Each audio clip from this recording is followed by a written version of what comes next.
நம்ம இன்றைக்கி வெண்டைக்காய் பொரியல் பார்க்க போகிறோம். வெங்காயம் தக்காளி எதுவுமே கிடையாது.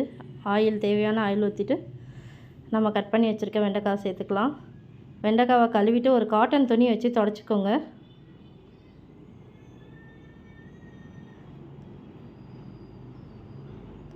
ஃபஸ்ட்டு உங்களுக்கு பிச்சு பிச்சுன்னு இருக்க மாதிரி தான் இருக்கும். இப்போ உப்பு சேர்த்துக்கோங்க,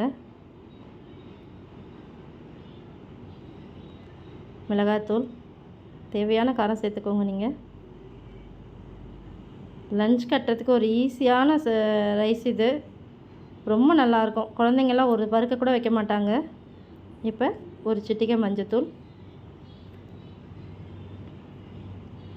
ஸ்டவ்வை ரொம்ப சிம்மில் வச்சு பிளேட் போட்டு மூடி இதை 10 நிமிஷத்தில் வெந்துடும். எவ்வளோ உதிரி உதிரியாக இருக்குது பாருங்கள்.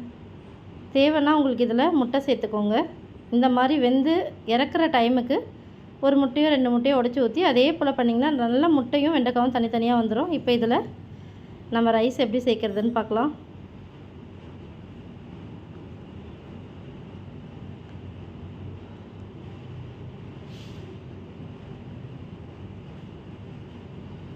சாதம் சேர்த்ததுக்கப்புறம் லைட்டாக கொஞ்சமாக உப்பு சேர்த்துக்கோங்க.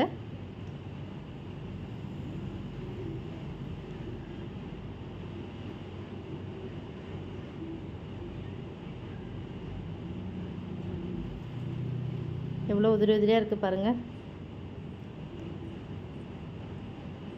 வெண்டைக்காய் சாதம் ரெடி. நீங்களும் ட்ரை பண்ணி பாருங்கள்.